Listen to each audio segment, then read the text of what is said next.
só avermelhar o botão para mim, que não avermelhou ainda. Aí, agora sim. Meu querido, tudo com você. Se você precisar de alguma coisa, é só chamar. A gente fica mais ou menos que monitorando de pertinho aqui. Então, qualquer coisa é só prender o grito aí que a gente entra e resolve, tá bom? Mais uma vez, obrigado. Tá bom, obrigado, viu, Galvão? Obrigado. E, poxa, obrigado para a organização também por estar dando oportunidade para a gente fazer essa apresentação aqui também, tá? Bom, pessoal, boa tarde, tá? É um prazer estar aqui com vocês hoje nesse evento fantástico que é o Confloss, né? E, poxa, mais uma vez aos organizadores, obrigado aí pela oportunidade. A gente vai estar falando hoje sobre esse conceito de streaming de dados, né? E como é que a gente pode falar, implementar streaming de dados em cima do Elasticsearch, tá? Então, esse é o tema de fundo que a gente vai estar discutindo hoje, tá? Para quem não me conhece, tá? Meu nome é Ricardo Ferreira, eu trabalho na Elastic, no time de comunidade da Elastic, então o meu papel dentro da Elastic, no time de comunidade, é ser um Developer Advocate. Eu gosto de dizer que o meu trabalho é basicamente, cara, conectar pessoas com conteúdo, né? Ou seja, qualquer dificuldade que vocês tenham aí com as tecnologias e produtos da Elastic, né? É o meu papel ajudar vocês da melhor forma possível, né? Seja ajudando diretamente, seja aportando documentação, seja conectando com o time de engenharia. Então, eu sou essa ponte aí entre os desenvolvedores da comunidade e os engenheiros da Elastic, tá?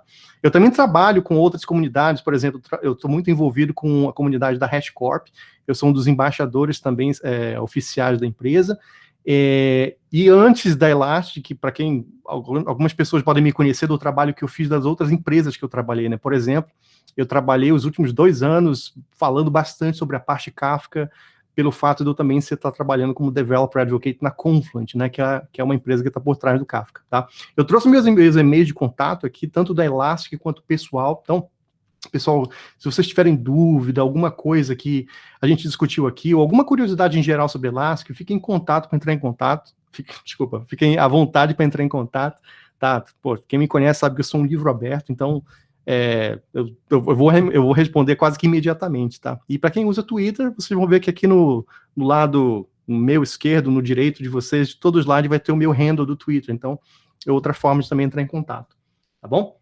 Bom, antes da gente começar a falar sobre streaming de dados, tá? Eu gostaria de fazer um exercício com vocês, uma brincadeira até, de certa forma. Eu compartilhei aqui nos comentários um link que ele tem um jogo, tá? É um jogo do Pac-Man. Então eu gostaria que todo mundo que estivesse aqui ao vivo, né, participando dessa apresentação, clicasse nesse link e começasse a jogar o jogo, tá? Eu vou dar para vocês aí, sei lá, 2, 3 minutinhos para vocês brincarem um pouco, porque tudo aquilo que eu vou explicar aqui nessa apresentação hoje sobre streaming de dados e como é que funciona isso dentro do Elasticsearch, está fundamentado dentro desse jogo que eu implementei. Na verdade, esse jogo foi criado totalmente em cima do Elasticsearch. Então, já fica aí a dica de por que eu estou usando esse jogo como metáfora de aprendizado, tá bom? Já acessei o jogo, mas eu sou muito ruim. Eu sou pior, então, cara, fica de boa. E aí, enquanto vocês estão jogando, pessoal, olha só o que é que eu vou fazer. Eu vou, na minha tela aqui, eu vou parar aqui um pouquinho a apresentação, e eu vou trazer um scoreboard, né? Ou seja, enquanto vocês jogam, a gente vai conseguir acompanhar meio que quase em tempo real, né? Quem tá ganhando, quem tá perdendo. Não só quem tá ganhando, quem tá perdendo, mas quem tem o maior score, né? Então eu vou abrir aqui o jogo na minha máquina. Eu vou, na verdade, pegar aqui essa tela e jogar para cá. Eu não vou jogar na prática, eu só vou, na verdade, acessar o scoreboard, que é isso aqui. Então, olha só. Eu acho que vocês vão conseguir ver aí. De repente eu posso aumentar um pouquinho mais o zoom, e aí fica melhor para todo mundo ver. Então a gente tem aí 6 pessoas jogando. Tem o Lucas, o Daniel, um código aqui que parece mais um ID do que outra coisa, o Daniel, eu que não estou jogando, o Jean e o teste, tá? Então, para aqueles que estiverem jogando, né, faz a seguinte experiência, tenta olhar, porque no joguinho de vocês, né, seja você jogando pelo tablet, celular ou pelo computador, vocês vão ver que na tela de vocês aparece o seu próprio score. Então faz esse exercício de olhar para o teu score e olhar para a minha tela aqui e ver se o teu está batendo, né? Para vocês terem a sensação de o quão tempo real ou semi-tempo real está sendo o cálculo do score aqui. Daniel sou eu, nem passei da fase 1. Então vou dar um tempinho para vocês jogarem aí, só para vocês sentirem aí o conceito, né, do que eu vou estar explicando daqui a pouco.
Ó, tô vendo aqui no comentário que o dono do usuário teste falou que tá em 4.300 e pouco e não tá mostrando a atualização. Deixa eu olhar uma coisa aqui.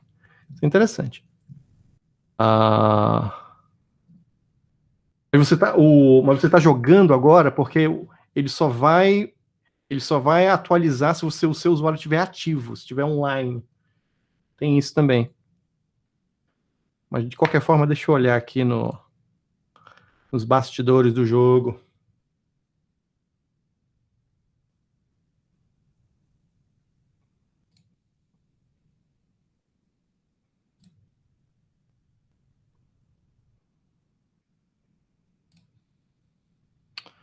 Transforms.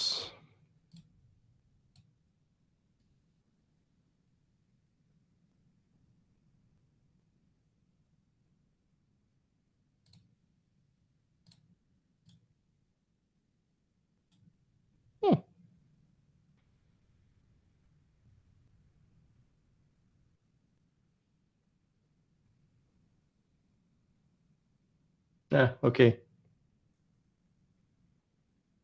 Bom, vamos lá. Eu vou dar uma... Para quem quiser continuar jogando, pode ficar à vontade, tá? Mas eu vou explicar agora o que esse jogo tem a ver com o tema de hoje, tá, pessoal? Que aí depois o que eu vou fazer no final é começar a mostrar os bastidores do que está por trás desse jogo aqui dentro do Elasticsearch. E aí vocês vão entender um pouco de como é que esse scoreboard aqui está sendo calculado, tá bom? E aí a gente pode discutir, por exemplo, por que não está atualizando, ou de repente pode não estar atualizando. Deixa eu puxar minha apresentação aqui de novo. E aí, vamos lá. Bom, primeiro ponto, pessoal, que eu gostaria de deixar claro é que quando a gente fala desse termo streaming, né, hoje em dia, desenvolvedores estão muito acostumados com esse termo, de ouvir esse termo streaming dentro do contexto de streaming de dados, né? Vamos pegar como exemplo aí o contexto do Apache Kafka, ou RabbitMQ, ou qualquer sistema de mensageria, ou broker de mensageria que seja utilizado para gerar, né, trabalhar com esse streaming de eventos, né? E nesse caso, pessoal, streaming de dados que eu estou me referindo vai muito mais além do que mensageria por si só, tá? Eu estou me referindo a streaming de dados como um conceito de, poxa, todo aquele tipo de aplicação ou arquitetura de software que não lida com dados que são finitos, né? O que eu chamo de dados finitos, né? Ou aquela coisa do tipo, o modelo tradicional de trabalhar com arquitetura de banco de dados, né? Primeiro eu armazeno o dado no banco, né? Ou seja, eu tornei ele finito, para depois eu rodar uma ou mais queries ou consultas ou análises que vão pegar aquele dataset e vão começar a trabalhar com ele, né? Isso é o que a gente chama de trabalhar com dados finitos, né? Streaming é muito mais uma pegada de você desenhar uma arquitetura de software que ela não necessariamente ela depende de você primeiro terminar de carregar os dados para depois começar a processar, né? Então você tem aquela pegada do tipo, à medida que os dados estão chegando, você já está processando, tá? E aí você pode extrapolar isso para vários tipos de arquitetura, né? Se você parar para pensar, é mais ou menos que um ETL da vida faz. mas o ETL tradicional em cima de um banco de dados, ele continua sendo aquela consulta que roda de hora em hora e captura o que está no dado o que está armazenado no banco de dados naquele momento, né? Ao passo que o streaming poxa, o dado chega e a consulta ela se reexecuta automaticamente. Então é mais ou menos essa pegada aí que, deixa eu fechar essa janela aqui, que eu vou estar trabalhando hoje. E aí, o que a gente tem observado, né? Seja nós na Elastic e a comunidade como um todo, né? A gente tem observado esse fenômeno que cada vez mais as aplicações e as empresas elas estão procurando minimizar essa janela de tempo em que quando o dado é gerado e quando o dado é efetivamente processado, né? Se você parar para pensar, a gente tem muitas arquiteturas que são baseadas no que a gente chama de o analytics tradicional, né? O que é o analytics tradicional? É aquele famoso, poxa, armazenei o dado e depois de horas, dias e meses, eu começo a processar e extrair valor daquele dado, né? E hoje a gente está tendo uma tendência muito mais para decisões que são sensíveis a tempo, né? Ou seja, o evento ou o conjunto de eventos aconteceu e eu preciso criar uma tomada de decisões em semi-tempo real, à medida que ele acontece, né? Isso é muito importante para aqueles cenários de segurança, por exemplo, provavelmente todo mundo já deve estar ouvindo falar a essa altura do campeonato, do incidente da Renner, né, que sofreu um ransomware recentemente, né? Esse é o tipo da coisa que, poxa, prova que certas arquiteturas elas não são projetadas necessariamente para você reagir à medida que quando o fato acontece, né? É sempre um processo pós-mortem, né? Ou seja, é sempre feito depois, né? E isso aí, historicamente, ela tem uma repercussão que, poxa, é como a gente tem trabalhado com arquitetura de banco de dados pelos últimos, 30 anos, né, da indústria de tecnologia da informação, né? A gente sempre lidou com aquele conceito de, não, vamos colocar, né, os dados lá na base de dados transacional, e é ali que vai ter lá as consultas, select, né, insert, update, e aí a gente vai colocar uma outra base aqui só para rodar o analytics, né? E aí a gente vai ter um mecanismo arquitetural aqui, um famoso ETL, que vai ficar sincronizando esses dados. Se você parar para pensar no fundo, por que a gente pensa dessa forma? Por que a gente faz isso? E se você olhar lá atrás e olhar lá no fundo do problema, é por conta da limitação do banco de dados, né?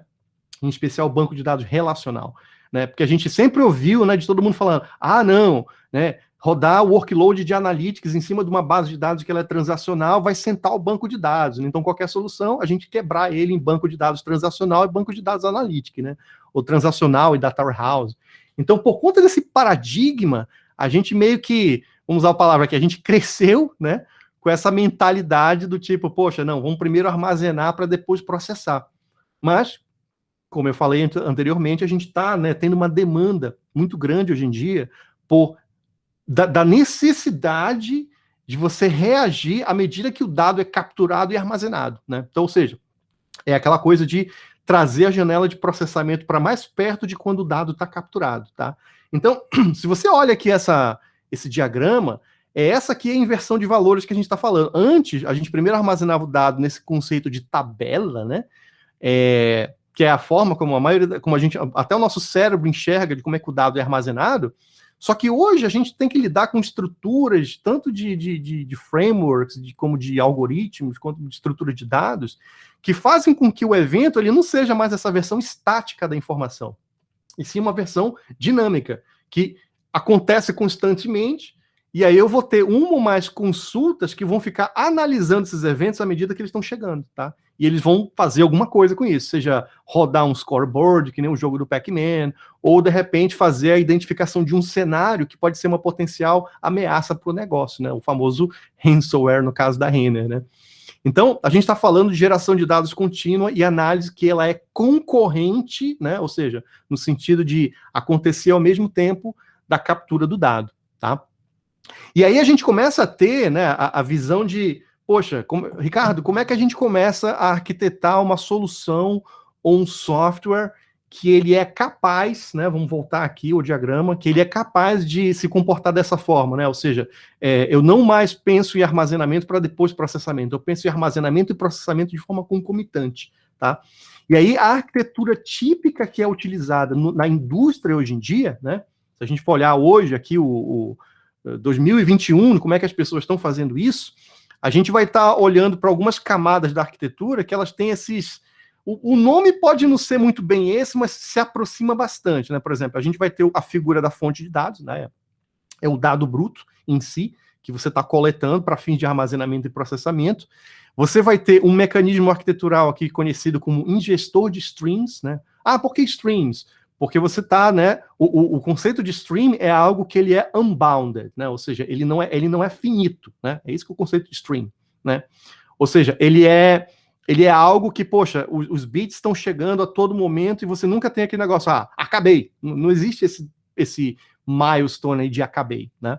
Então, esse ingestor de streams é uma peça aí que ele é capaz de capturar o dado e trazer para dentro de uma outra camada chamada de storage de streams, tá? E aí, só para contextualizar em termos de tecnologia, e para dar alguns exemplos para você situar, por exemplo, o que o pessoal está usando hoje em dia aí como storage de streams? Apache Kafka, por exemplo, né? Ou Apache Pulsar, ou AWS Kinesis, ou de repente o Azure Event Hubs. Todas essas são tecnologias, Elasticsearch, né?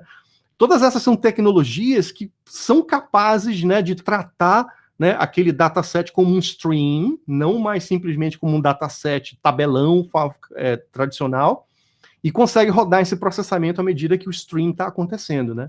E, obviamente, o ingestor de streams ele é uma peça que sabe fazer essa captura e trazer para dentro do storage. E aí, no final das contas, né, sempre vai ter aquela coisa, poxa, legal, o que eu capturei não é necessariamente o que os meus analistas de negócio, meus analistas de dados, meus cientistas de dados vão estar trabalhando numa ferramenta de desenho visual e de análise de dados, né? Então, existe aquela etapa ainda de transformação e adaptação de dados, né? Que é o que a gente chama que é a praia dos engenheiros de dados hoje em dia, né? O que o engenheiro de dados faz? Ele pega o dado bruto, né? E ele vai converter para um tipo de layout, ou esquema, ou modelo de dados que os cientistas de dados e analistas de dados conseguem, não é entender a palavra, é trabalhar de forma mais simples, né? Então isso envolve, poxa, rodar agregações, né? Trabalhar relacionamentos, trabalhar acoplamento de dados. Então tem uma série de questões aí relacionadas a dados que o engenheiro de dados ele vai trabalhar nessa camada aqui de processamento de streams. Então, se você vem, por exemplo, do mundo tradicional de banco de dados, você vai ver que, poxa, aqui não tem nada, nossa, o pessoal está reinventando a roda. Não, tem todos esses papéis aqui, eles já existem, né? Por exemplo, no mundo tradicional de banco de dados, esse processamento de streams seria o famoso ETL, né? O storage de streams seria o banco de dados transacional. A análise de dados seria o teu banco de dados Data Warehouse, e por aí vai, né? A única diferença é que agora tudo isso aqui está acontecendo de forma concorrente ou concomitante, né? Ou seja, não tem mais aquela fase de, não, capturei, agora o engenheiro de dados vai rodar lá a magiquinha dele para transformar para jogar do transacional para o Data Warehouse, e agora ele vai mandar lá um e-mail para o time de análise de dados e falar, os dados estão prontos, pode fazer o teu trabalho agora. Tudo isso aí está meio que acontecendo de forma concorrente, né? Bom, deixa eu ver se tem alguma pergunta aqui sobre isso. Se vocês tiverem alguma pergunta, tá? Fique à vontade para colocar. Eu tô, de vez em quando eu fico olhando aqui para o canto da tela, porque eu estou olhando as perguntas que estão sendo feitas, tá? Então, fiquem à vontade para perguntar. Porque agora, dado que a gente setou esse contexto, vamos começar a falar sobre como é que isso aqui funciona dentro do Elasticsearch, tá? E aí, pessoal, antes da gente começar, né, eu gostaria de setar aqui um contexto, tá? O Elasticsearch, ele é um tipo de tecnologia que obviamente, ele nasceu com um propósito, né? Para quem conhece, quem acompanha o Elasticsearch desde que ele foi criado lá em 2010, né, e ele foi tornado open source e público lá em 2012, sabe que o Elasticsearch ele foi originalmente criado para ele ser uma engine, né? Ou seja, ele ser um motor de pesquisas e analytics, né? Principalmente quando você está lidando com dados que não são tão estruturados, né? Ou dados que não têm esquema, né? E, portanto, por conta disso, ele se tornou muito popular dentro de casos de uso de logs, né? Agregação de logs, o famoso, não, vou pegar todos os meus logs da minha arquitetura de TI e vou consolidar no Elasticsearch, porque aí eu consigo analisar esse negócio todo aqui com o Kibana, né?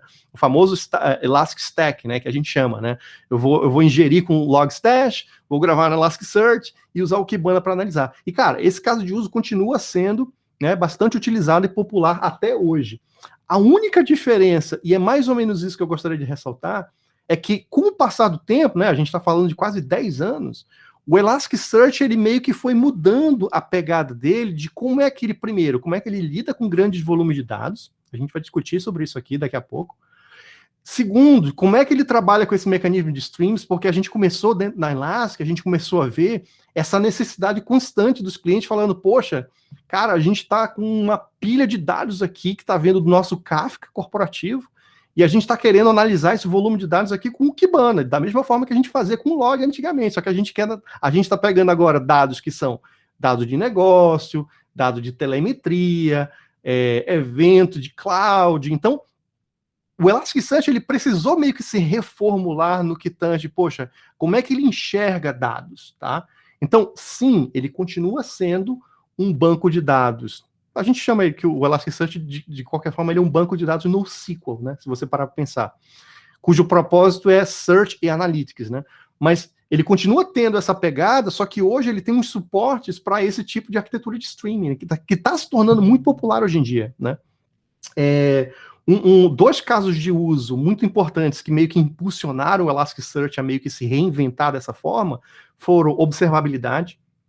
Então, para quem conhece as soluções da Elastic, sabe que existe uma solução da Elastic chamada Elastic Observability, em que você consegue consolidar métrica, traces, logs, de uma forma unificada. E o que é isso aí, na verdade? São streams de eventos, né? São coisas que estão chegando aí, a telemetria está chegando de diversos sistemas, de forma concomitante e concorrente, e o Elasticsearch, ele precisa processar aquilo ali e criar um dataset visualizável, né? Se é que essa palavra existe, para que a gente consiga trabalhar, né? Então, esse tipo de coisa, pessoal, tipo de arquitetura, está se tornando muito comum. E outra coisa que está se tornando muito popular também, que foi o segundo motor que impulsionou o Elasticsearch, é os casos de uso de segurança, né? De DevSecOps, né? Então, cenários em que você precisa fazer análise de tentativas de ransomware, né? Análise de tentativa de fraude, coisas do tipo. Então, tudo isso aí foi criado uma forma de você, primeiro, tratar o dado como se fosse um stream de eventos e uma linguagem em cima disso, uma série de tecnologias que são usadas para processar esses eventos, tá? Então, esses foram os casos de usos internos que impulsionaram o Elasticsearch a se tornar dessa forma. Os casos de usos externos, e eu acho que é aí que entra um pouco da grande sacada e o cerne que eu gostaria de estar compartilhando com vocês hoje, é que eu tenho uma experiência, como eu falei para vocês, eu era Developer Advocate da Confluent, né? Então eu trabalhei muito tempo aí com Kafka, trabalhei com Kafka também antes disso na Oracle. Então, assim, Kafka é um amigo velho, né? Que a gente chama meu. Então, eu tenho experiência desse tipo de arquitetura, né? E uma coisa que eu percebi nessa minha experiência com Kafka anteriormente é que, apesar dele ser, cara, indiscutivelmente, ele aguenta porrada, ele suporta arquitetura de dados massivas, ele escala, cara, é uma maravilha. Isso aí é indiscutível. Porém, a arquitetura dele, final, aquela que você efetivamente, depois de várias iterações de projeto, várias reuniões com o cliente, aquilo que você monta é uma arquitetura complexa. Por quê? Porque o Kafka, por si só, ele é só o stream de storage, né? Essa arquitetura que eu falei aqui anteriormente. O Kafka, ele é só isso aqui, né? É só aquele cara que vai armazenar os streams. E o processamento? O processamento você faz fora, com coisas como KSQLDB, Kafka Streams, Apache Flink, Apache Sansa, né? E a ingestão de streams, como é que você faz? Você também faz fora. Você escreve seu programa usando o produtor e consumidor Kafka, ou você vai usar coisas como Logstash ou Beats, né? Então, é uma arquitetura que ela é muito... Ela desprende muitas camadas que, por si só, elas são sistemas distribuídos que você precisa manter e se preocupar, tá? Então, a gente costuma dizer, e isso não é segredo para ninguém, para quem já trabalhou com Kafka sabe disso melhor do que eu, é que arquiteturas com Kafka, elas funcionam, mas elas são bem complexas, tá? A verdade é essa. E esse ponto, quando eu resolvi criar essa apresentação, né, óbvio, não só porque eu trabalho na Elastic, né, mas porque eu vi dentro do Elasticsearch todas essas peças que, poxa, eu, durante anos e anos trabalhando com Kafka, eu comecei a ver, poxa, seria tão legal se essa parte de processamento estivesse dentro do Kafka, seria tão legal se essa parte de ingestão de string estivesse dentro do Kafka, e eu vejo no Elasticsearch que ele tem tudo isso, né? Então, e é isso que eu gostaria de explicar aqui, pessoal. Então, eu vou começar explicando o primeiro conceito do Elasticsearch, que eu acho que é primordial né, se você quer começar a trabalhar com streaming de dados dentro do Elasticsearch, que é o conceito de data streams, tá? Então, deixa eu recapitular uma coisa que ela é essencial até. Primeira coisa, tudo no Elasticsearch é um índice, né? Então, é um índice que contém uma série de documentos e você pode pegar aquele índice e quebrar ele em vários shards, né? É assim que você escala horizontalmente no Elasticsearch, né? Que é parecido com o conceito de partições do Kafka, né? É assim que você escala o teu processamento. Agora, independente disso, se você olha no Elasticsearch e você armazena os dados só usando índices, né? Você nunca vai ter aquela visão do tipo, poxa, aquela coisa automática que o Kafka faz de, por exemplo, o teu tópico ele vai crescendo exponencialmente sem que você precise criar. No Elasticsearch tem muita coisa do tipo, vou criar um novo índice aqui na mão, aí eu vou rodar um comandinho aqui de reindex para quebrar o dado depois que ele passou de 10 GB, porque mais de 10 GB o tamanho ele começa a comprometer a performance da pesquisa. Então, o Elasticsearch anteriormente ele tinha muito disso. E aí, com umas versões recentes dele, ele resolveu introduzir esse conceito aqui de data streams, né? O data stream é exatamente um índice que ele é virtual, e por baixo dos panos, o Elasticsearch ele está criando vários índicezinhos ocultos, né, que a gente chama, né, o ponto .dslog aqui, por exemplo, e aí sempre vai ter, o verde, por exemplo, é os índices que já foram fechados para I/O, né, ou leitura escrita, escrita. Leitura, eles ainda podem ser utilizados. E aí sempre vai ter um índice ativo, que vamos chamar assim, é o dataset corrente que você está escrevendo. E aí você estipula um critério. O que é o conceito de corrente? É tudo aquilo que tiver menos até 10 GB de dados. Passou de 10 GB, fecha esse índice, ele vai virar streams, né? E aí ele vai criar um outro automaticamente, que é onde você vai estar escrevendo. Para você que é um desenvolvedor Elasticsearch, não muda nada. A API é a mesma, a forma como você escreve e lê os dados é a mesma. É só uma construção interna do Elasticsearch, então é bem legal.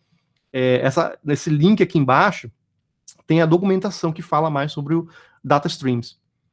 E aí a parte de processamento, né, que é aquela coisa que eu falei para vocês, né, eu fiz a analogia, poxa, lá no Kafka ele é só o storage dos streams, e o processamento? O processamento você precisa trazer um cara externo, como Kafka Streams, ou KSQLDB, a parte Flink. No Elasticsearch tem um cara chamado Transforms. O que é um Transform? Transform, ele é um mecanismo de, como o nome implica, de transformação, você vai criar uma lógica lá que pode ser qualquer coisa, né? E aí você configura aquele transform para ele rodar constantemente, se você estiver lidando com stream, ou você pode configurar ele para ele rodar como um batch, se você estiver lidando com datasets que são finitos. Então ele é flexível também. No caso do jogo do Pac-Man, eu tenho um transform lá que ele está rodando de forma constante, ou seja, ele está monitorando uma série de data streams de entrada, e aí o transform, o papel dele é processar o que está chegando e ele joga o resultado para um índice, a gente chama de índice de saída, né? Agora, o que é bacana do Transform é que, por exemplo, Ricardo, legal, então você está querendo me dizer que se eu tiver 10 documentos naquele data streams, o Transform ele vai processar aqueles 10. E quando chegar mais 5, ele vai processar 15 ou 5? Ele vai processar 5. Ele tem os meios internos dele de saber, poxa, eu parei aqui no 10º, agora eu vou processar aqui do 11º até o 15º, né? Então ele tem esse conceito de snapshotting que ele usa internamente para saber, por exemplo, para lidar com caso de falha, né? De repente está no meio do processamento, o cluster caiu, na hora que ele subir de novo, ele não tem que reprocessar tudo de novo, o que pode incidir em perda ou duplicação de dados. Então, o Transforms é bem poderoso, tá? E só para vocês terem uma ideia de números, né? Isso aqui é capaz de lidar com centenas de milhares de eventos por segundo, né? Num cluster moderado de Elasticsearch. Então, é uma coisa que escala muito bem, ela foi bem desenhada, tá? E isso aí, na verdade, ele está rodando nos mesmos nós do cluster Elasticsearch que você está usando também para fazer armazenamento de dados, né?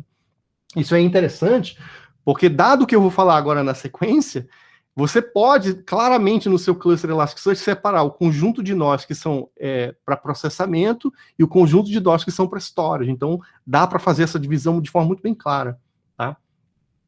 E aí, isso aqui, essa divisão muito bem clara que eu estava me referindo, ela é possível no Elasticsearch, porque o Elasticsearch ele tem um sistema de storage híbrido. Isso aqui, particularmente, é fenomenal, tá? Eu vou explicar para vocês terem essa noção de, poxa, isso aqui é a coisa que eu mais gosto do Elasticsearch, mas eu preciso explicar de muito bem para que vocês consigam sentir o porquê que eu fico tão empolgado de falar sobre isso. Eu vou usar como analogia o Kafka. Quem conhece Kafka sabe que um cluster Kafka, você cria ele e monta baseado no storage, né? Então, por exemplo, imagina que você quer ser capaz de armazenar até 5 terabytes de dados num cluster Kafka. O que você faz para isso? Os 5 terabytes você soma de todos os seus nós Kafka, né? Então você pode ter 4 nós de 2.5 tera. Não, na verdade, esse cálculo está errado, né? Você dividir 5 por 4 vai dar uma conta divisível. Bora imaginar que eu quero 6 teras, né? Então você pode ter 2 nós de 3 tera ou 3 nós de 2 tera. Então aí a conta fecha, fica mais fácil. Mas é assim que você cria um cluster Kafka. Isso é bom e é ruim ao mesmo tempo. É bom porque, de certa forma, você tem uma forma de escalar horizontalmente, né? Então a formulazinha fecha. Só que o ruim, e a maioria das tecnologias hoje em dia estão sentindo esse problema, é que é muito economicamente inviável você crescer dessa forma. Ah, Ricardo, por quê? Porque quando você coloca um nó novo no Kafka, não é só storage que você está trazendo. Você está trazendo storage, está trazendo CPU e está trazendo memória, que são recursos caros, né? Principalmente no contexto de cloud. Ao passo que faria mais sentido você poder, de repente, crescer o seu cluster Kafka, ou crescer o seu cluster, seja lá o que for, trazendo só storage, né? Por exemplo, hoje em dia está se tornando muito popular o uso de Object Storage para você fazer um crescimento mais economicamente viável, né? E tem uma durabilidade fantástica, né? 99 ponto, quase 5 novos depois da vírgula. Então a durabilidade de Object Storage hoje em dia, seja qual cloud provider for, é muito alta. E é barato. Então, uma coisa que o cluster do Elasticsearch suporta é o sistema híbrido, né? Então você pode ter nós em que, por exemplo, naquele conjunto de nós ali, eu vou colocar só o dado que ele é hot data, né? Ou seja, dado quente ou dado que é recente. Então, aqueles nós ali eu vou estruturar com um block storage de SSD mais otimizado, por aí vai, né?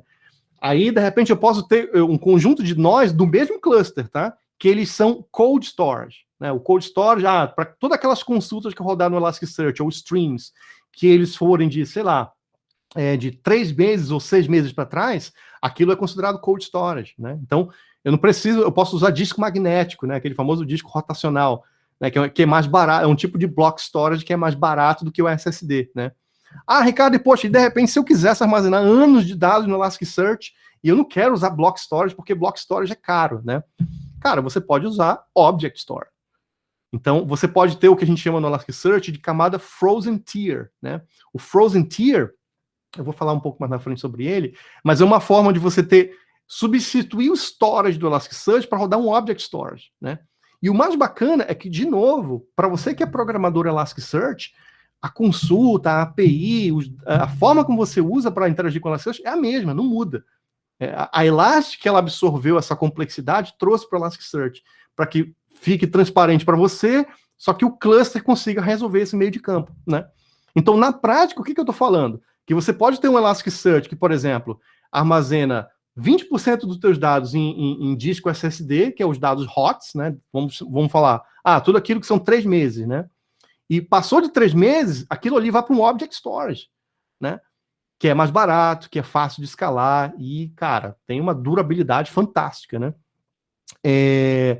Entre outras coisas, eu não vou entrar no mérito, por exemplo, de o Elasticsearch hoje também ele suporta nós de machine learning, para resolver o mesmo problema fundamental que eu falei antes, né? Do tipo, em outras arquiteturas, você precisa, aqui estão meus dados que foram capturados e eu preciso de uma outra engine, uma parte Spark da vida, ou uma parte não sei o quê, para fazer a parte de machine learning efetivamente. No Elasticsearch, o machine learning já está lá. Então você só precisa armazenar os dados no Elasticsearch e fazer deploy dos algoritmos de machine learning. Então é uma coisa interessante também, mas fica aí só como pano de fundo. O ponto que eu queria chegar é que o storage do Elasticsearch hoje em dia, né, é híbrido. Então não é mais aquela coisa. O pessoal tem a mania de falar às vezes o seguinte: o Elasticsearch ele é legal, mas ele é pesadão, né? Ele é lento. Mas isso aí, galera, é uma visão, cara, de 10 anos atrás, né? É por isso que eu enfatizei bastante. Durante esses 10 anos, o Elasticsearch ele evoluiu bastante, tá? Então cabe mais a você, desenvolvedor, de usufruir dessa evolução, que muitas das vezes se passa desapercebida, mas está lá, né? E é bem bacana, tá? Bom, um outro recurso também que eu acho fenomenal, e aí eu vou só fechar essa parte aqui para eu mostrar para vocês os casos de uso internos do jogo do Pac-Man, é que você tem um recurso também de searchable snapshots, né? Esse aí eu vou explicar com um pouco mais de carinho aqui, o que é o searchable snapshots. Deixa eu só... Lembra que eu falei para vocês que todo índice no Elasticsearch você pode quebrar ele em shards, né? E aí é assim que você escala horizontalmente. Bom, isso continua sendo verdade, só que hoje, né, ou pelo menos antigamente, para cada shard você poderia configurar réplicas, né? Que é como você criava a durabilidade, né, de você tolerar uma falha tendo uma cópia daquele shard na rede, né? Ou seja, um nó do cluster caiu, ele conseguiria recuperar da rede daquele nó e trazer os dados de volta à tona. Isso aí continua sendo possível. Só que com Searchable Snapshots, você consegue fazer a mesma coisa hoje, só que usando Object Storage. Então você consegue minimizar consideravelmente a quantidade de nós de computação, né, que seriam necessários antigamente para você ter uma shard, uma réplica, né, do seu cluster Elasticsearch. Então ele torna o cluster mais economicamente viável. Então você pode diminuir bastante o teu custo operacional com Elasticsearch usando Searchable Snapshots. Então isso aqui é muito bacana também, porque ele está mais endereçando uma questão econômica, porém uma coisa que ele é interessante, que você está trabalhando com milhares de dados no conceito de streaming de dados, né? Que, cara, não existe caso de uso de streaming de dados com um dataset de 1 GB só.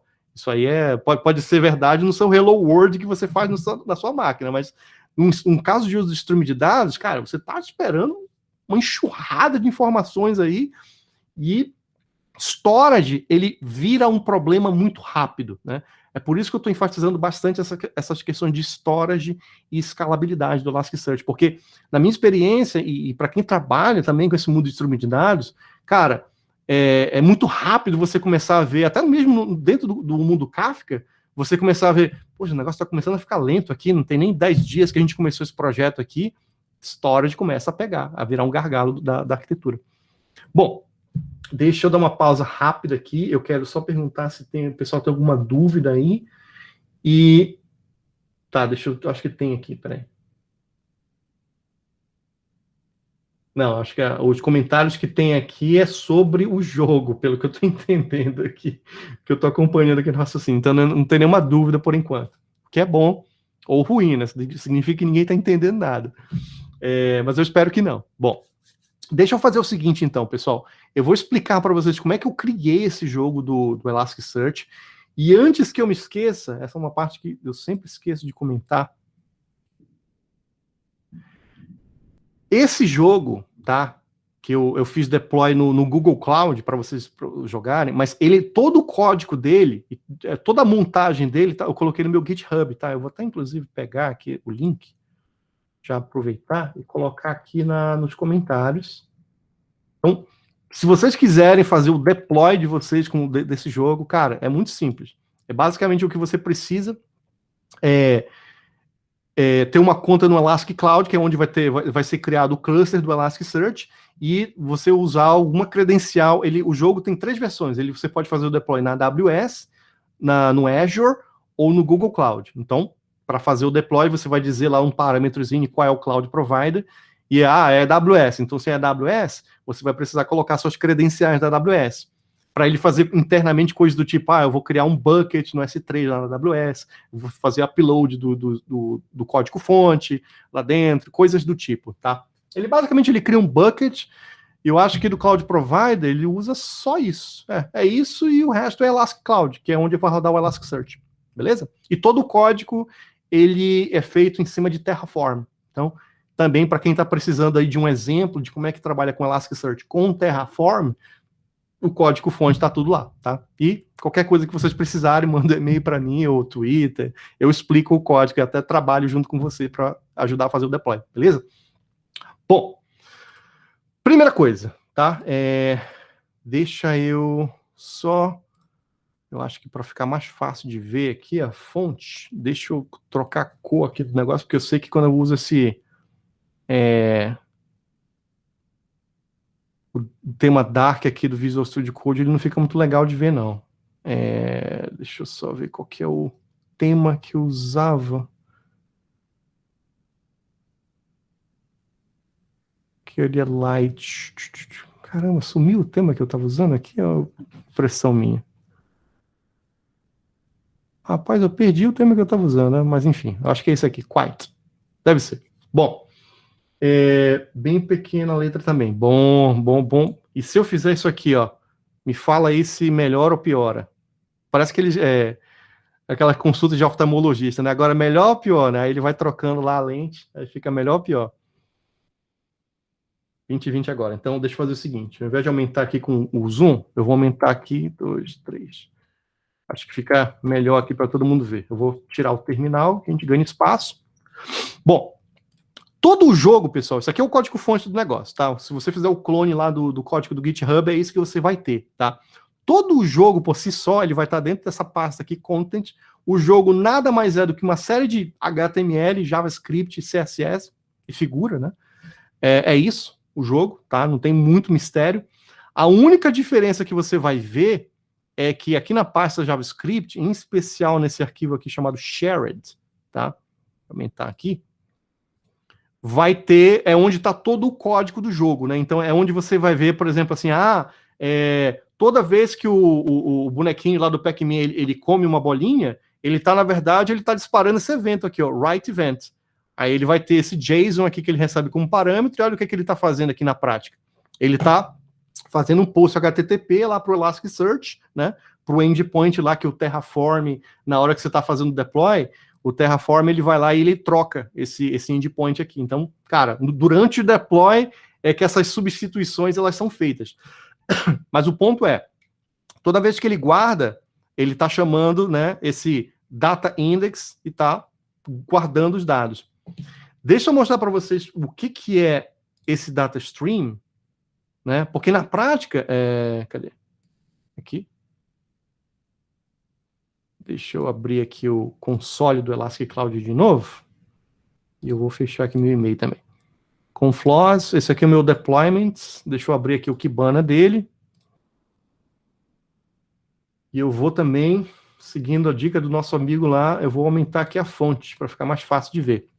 Bom, eu estou aqui com o meu Kibana aberto, que é o que está monitorando aquele cluster do Elasticsearch. E se a gente vem aqui na aba Index Management, você vai ver aqui que eu vou ter meus índices normais, né? E eu vou ter uma aba aqui chamada Data Streams. Aquele post HTTP lá do código, ele está gravando nesse data stream aqui, tá? Então, só para você entender o layout dele, né? O layout dele, ele tem a seguinte estrutura, tá? Eu vou pegar aqui o mappings dele. Então, isso aqui é um mapping tradicional do Elasticsearch. Eu estou definindo, é como se fosse o esquema dele, né? Isso é outra coisa que é legal também comparado ao mundo Kafka, né? No Kafka, você precisa de um schema registry acoplado no seu Kafka para lidar com a parte de esquemas. No Elasticsearch, os esquemas é dentro dele. Então, é uma camada a menos que você precisa se preocupar. Então, é aqui que eu defini o meu esquema, tá vendo? O que é um evento do jogo, né? Ele vai ter o score, a quantidade de vidas, o nível, a quantidade de perdas, né?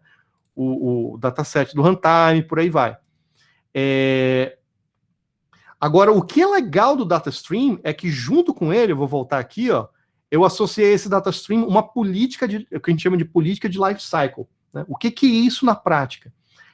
Lembra que eu falei para vocês que, poxa, eu posso colocar 20% dos dados no Nokia SSD, aí passou de 6 meses, eu posso colocar isso no cold storage, que é um disco magnético, ou passou de 1 ano, eu posso colocar isso aqui no object storage, que é para fim de code, né?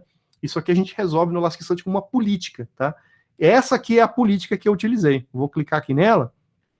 E aí você consegue ver até de forma visual como é que está a minha distribuição nos meus datasets, né? Ou seja, eu vou ter aqui mais ou menos o que é vermelho é hot, o que é amarelo, isso aqui é amarelo? É amarelo. O que é amarelo é warm, e o que é azul é cold phase, né? Eu nem usei o frozen tier aqui, porque eu sempre que eu faço o deploy desse jogo do Elasticsearch, eu nunca passei de 6 meses com o negócio ativo. Acho que o máximo que eu deixei o jogo rodando foi 1 mês e meio, né? Aí eu sempre vou lá e derrubo o deployment que eu não estou mais usando. Mas enfim, se eu quisesse, olha aqui que eu especifiquei, eu coloquei, ou seja, todo que é dado novo, ele vai para os nós do cluster que são hot, né? Aí tudo aquilo que passou de 30 dias eu considero que é warm, né? Ou seja, não é mais hot. Essa que é a ideia. Ou seja, até 29 dias é hot, 30 dias, né, já é warm.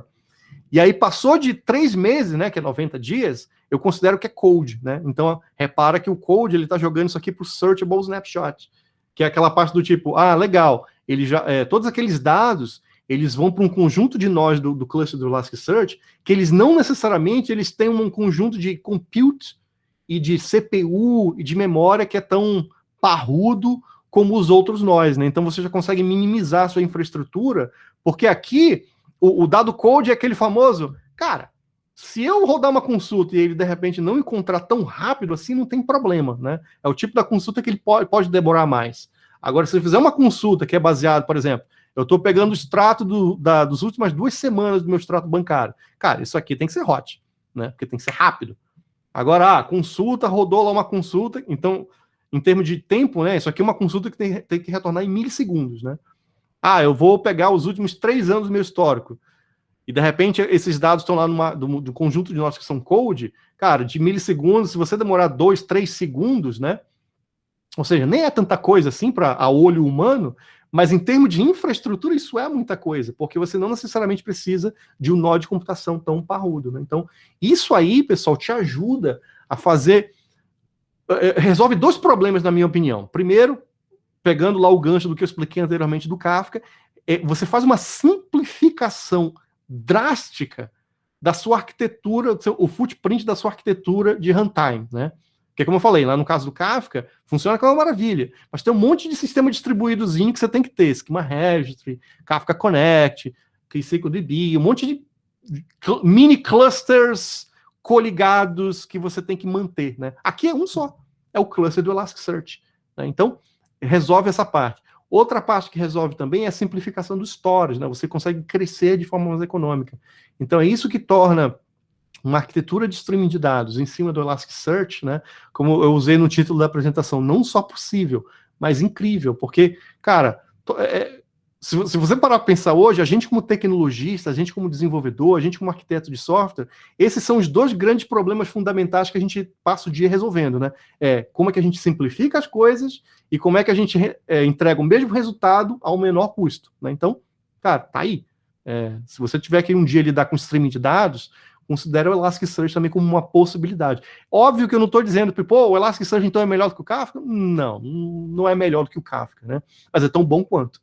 Repara que não necessariamente eu disse que ele é melhor, mas, poxa, e de repente, se você olhar ele como uma possibilidade, ele passa a ser uma coisa que vai te trazer valor.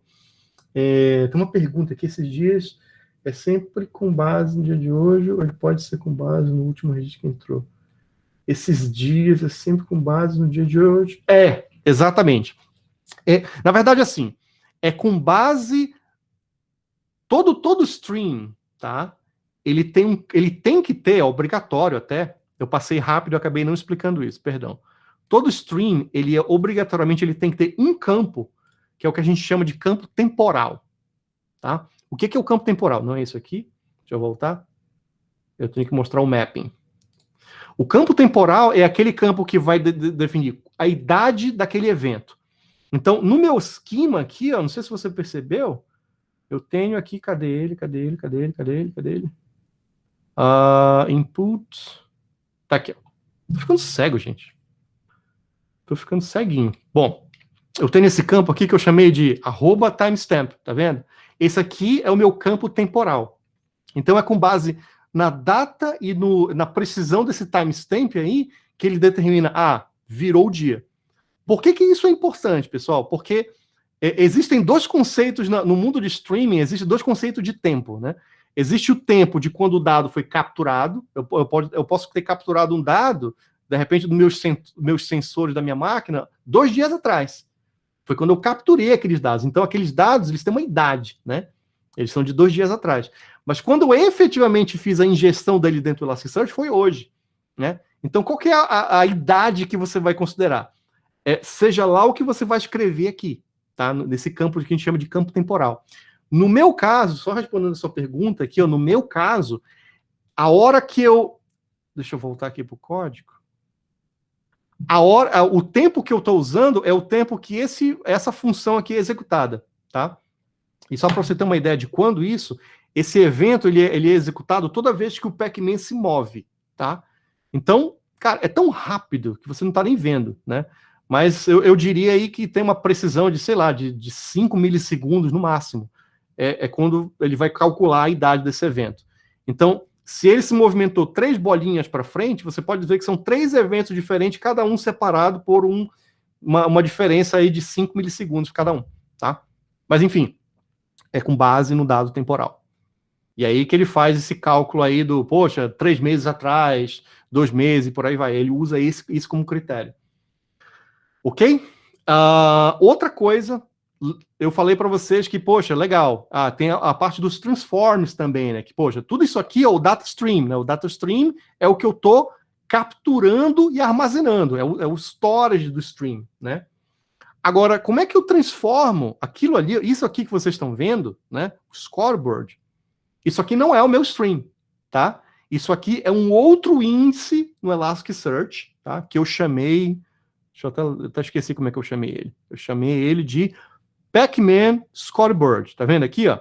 Isso aqui é um índice, tá? Repara que ele tá até em abas diferentes, ó. Isso aqui é onde eu tenho todos os meus índices e isso aqui é onde eu tenho meus data streams. São coisas diferentes por si só no Elasticsearch. Esse índice aqui é o que a gente chama de índice de saída. Repara até, ó, que nesse data stream, deixa eu fazer assim, ó. Deixa eu mostrar os índices ocultos. Então, por trás daquele data stream, a gente tem isso aqui, ó. Esse aqui é o índice que está por trás do data stream. Olha quantos eventos já tem armazenados dele. Já tem 5.022. Só dessas 6 pessoas que estão jogando aqui, né? Bom, ao passo que, deixa eu voltar aqui agora, ao passo que no índice de saída, repara que eu tenho aqui 6, né? E repara que são 6 documentos, né? Representando os 6 jogadores que jogaram o jogo. Então, repara que não é a mesma coisa, o ponto que eu quero chegar é esse. Mas, quem é que transforma esses data streams que estão sendo capturados para esse índice de saída que eu estou simplesmente exibindo?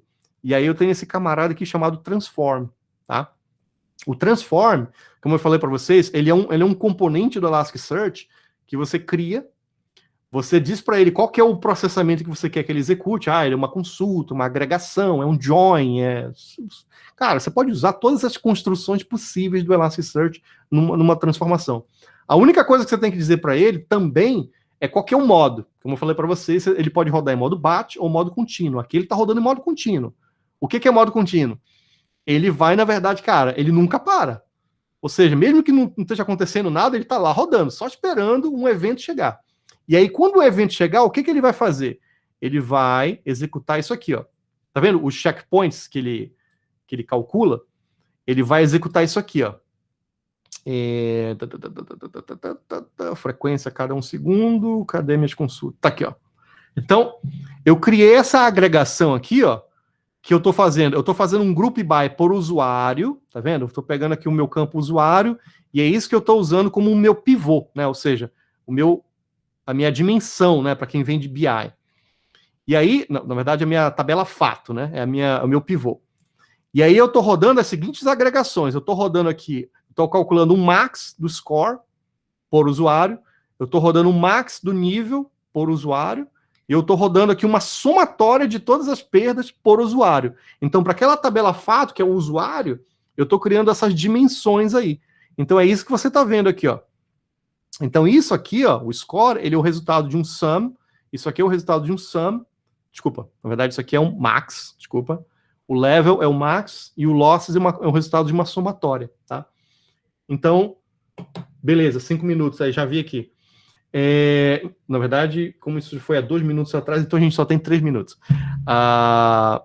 Então, isso aqui, pessoal, esse scoreboard, ele é o resultado, tá, desse transform. Então, isso aqui que é bem bacana. E apesar de você estar vendo aqui, eu estou usando o Kibana para mostrar tudo isso, tá, pessoal? Mas uma coisa que eu acho legal do Elasticsearch, isso aqui é bem legal, tudo isso aqui você pode criar programaticamente. Então, por exemplo, Ricardo, como é que o Terraform lá no deployment criou aquele transform? Então, ele rodou esse JSON aqui, ó. Esse aqui é o JSON, né, que representa aquele transform de forma textual. E o que eu faço durante o deployment no Terraform é executar isso aqui perante o Elasticsearch, né? Então, cara, tudo, você não precisa fazer absolutamente nada visualmente, você pode fazer tudo programaticamente também. Bom, só para fechar aqui, pessoal, já passei o link do GitHub. Eu acho que me falem se ficou claro isso aí, esse mundo de streaming de dados, num primeiro momento ele parece complicado, mas eu acho que na prática ele é tudo aquilo que a gente já vem fazendo nos últimos 30 anos, mas tem algumas peculiaridades diferentes aí, obviamente, tá? Então, mas antes de mais nada, gostaria de agradecer a vocês aí que tiveram a paciência de ficar aí, né, esse tempo todo. Espero que vocês tenham entendido. Fiquem à vontade para perguntar alguma coisa, seja agora, durante a apresentação ou depois, tá? Estou disponível. E, cara, fiquem com Deus aí e até a próxima. Opa, pessoal, nós estamos fazendo aqui o encerramento da gravação, tá? Nós temos agora um intervalinho até a próxima atividade. Então, nós sempre comentamos que esse espaço ele é de vocês, né? Então, enquanto vocês estiverem aqui dentro, o espaço existe, né? Tá? Então, se quiserem, e claro, se tiver disponibilidade, né? Tá? Tirar alguma dúvida usando esse espaço de tempo, tranquilo, tá? Nós só vamos realmente encerrar aqui a gravação. E aí vocês aproveitam aí enquanto o Ricardo tem disponibilidade para atender vocês, tá bom? Cara, mais uma vez, muito